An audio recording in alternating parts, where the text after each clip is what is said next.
I saw his head drop down, and I was just sitting at the side there listening carefully. Although he wasn't talking to me, he was definitely in earshot of I could hear exactly what he was saying. He leaned over, and he was kind of a bulky guy,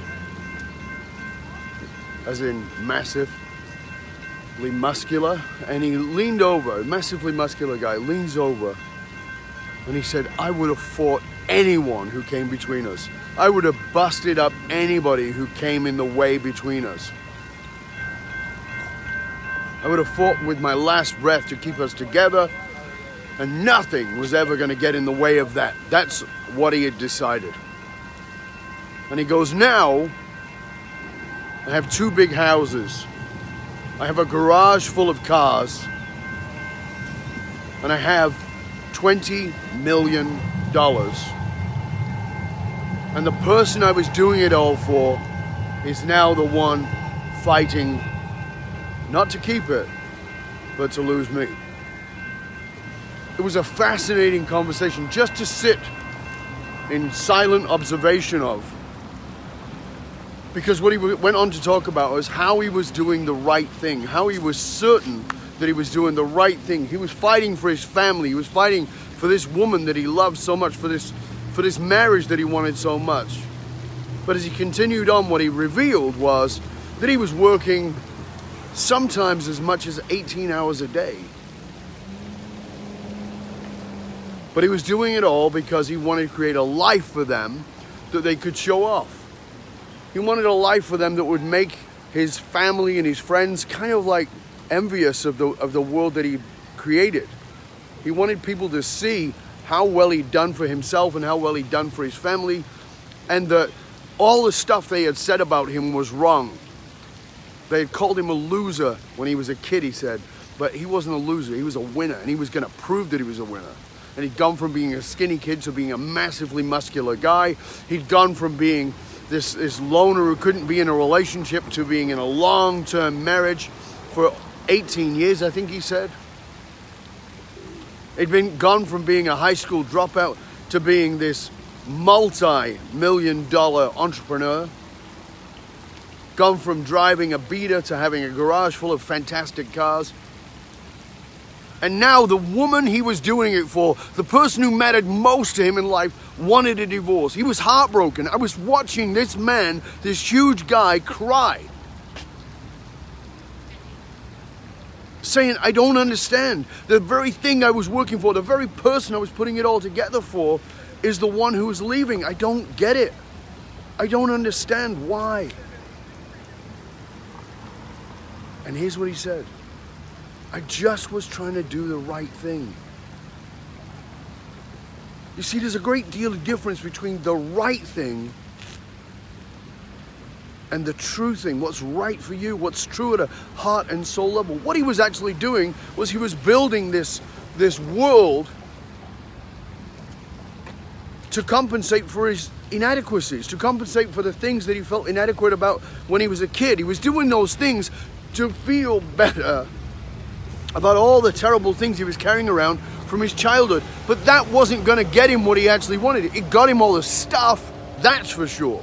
He definitely had all the stuff, but he didn't have the connection. The person he loves the most couldn't put up with it anymore. She didn't care about the $20 million. She didn't care about the second big house. She didn't care about all those cars. She didn't care about the fact that he's on social media with these fantastic videos of him standing by his fabulous cars, walking in and out of his lonely house, because now that's exactly what it is. It's a lonely house. He said, I've got these houses, I've got this huge house down here in California, he says, and I'm alone. I'm alone in that house. He says, you know how empty that is? And I'm standing there just within earshot of this. And I'm thinking, this is my ideal customer. This is the person I serve the most. This is the person who needs what it is that I have. Of course, I couldn't interrupt. I couldn't be rude. I couldn't, I could just hear all this. But how many men did he represent?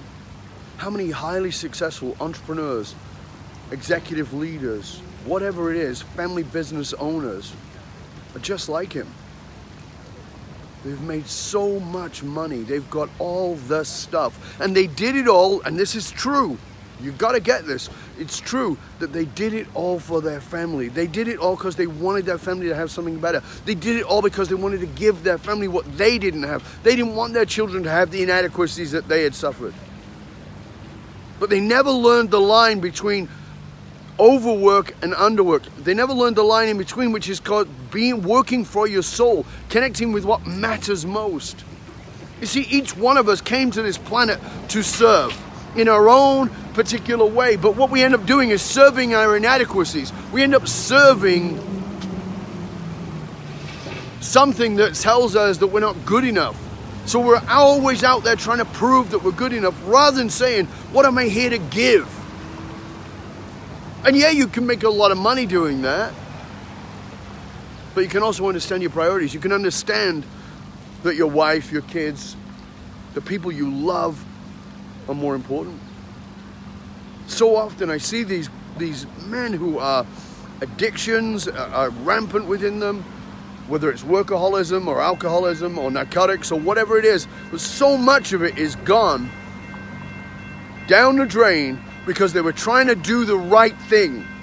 But we not stop to check what is right at a heart and soul level, not what is right as in me trying to prove that I'm not inadequate. What is right, if the highest value, because you know what, if you'd have asked that guy, and I know because I've asked this of my clients, if you'd have asked that guy what matters most to you, do you know what he would have said?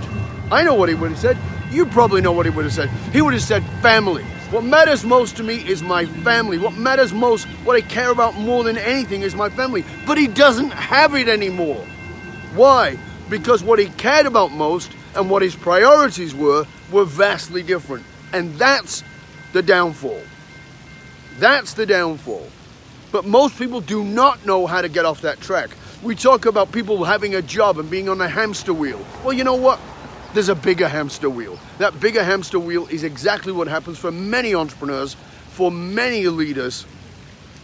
It doesn't look like a hamster wheel because maybe it's golden, but it's still a hamster wheel. We're running constantly on this track, trying to prove something.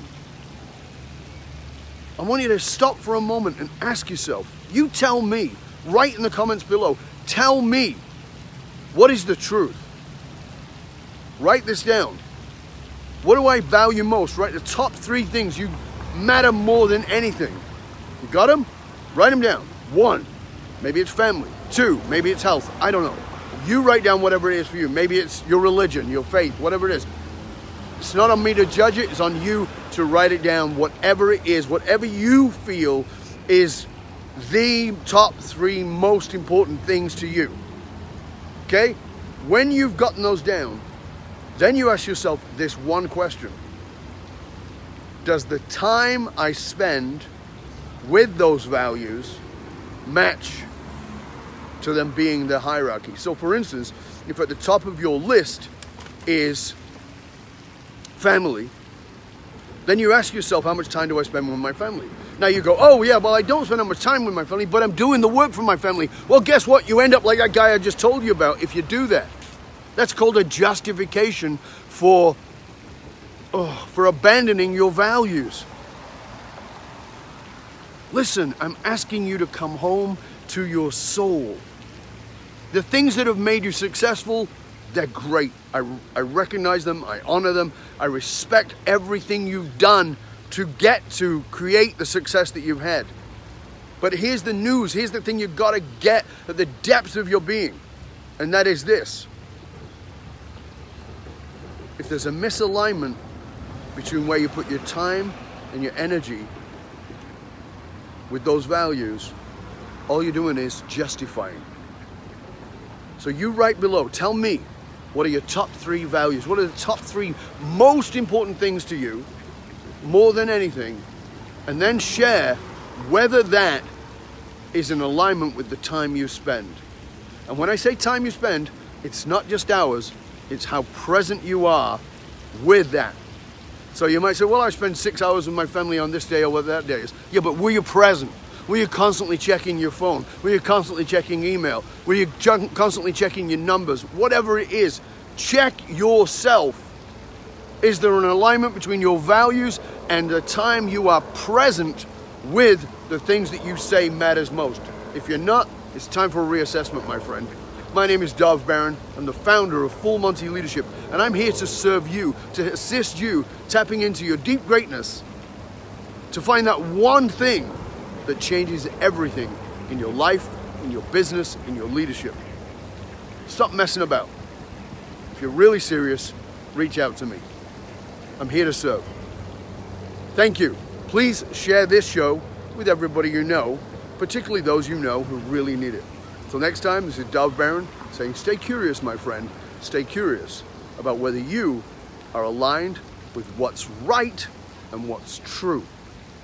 I'm out.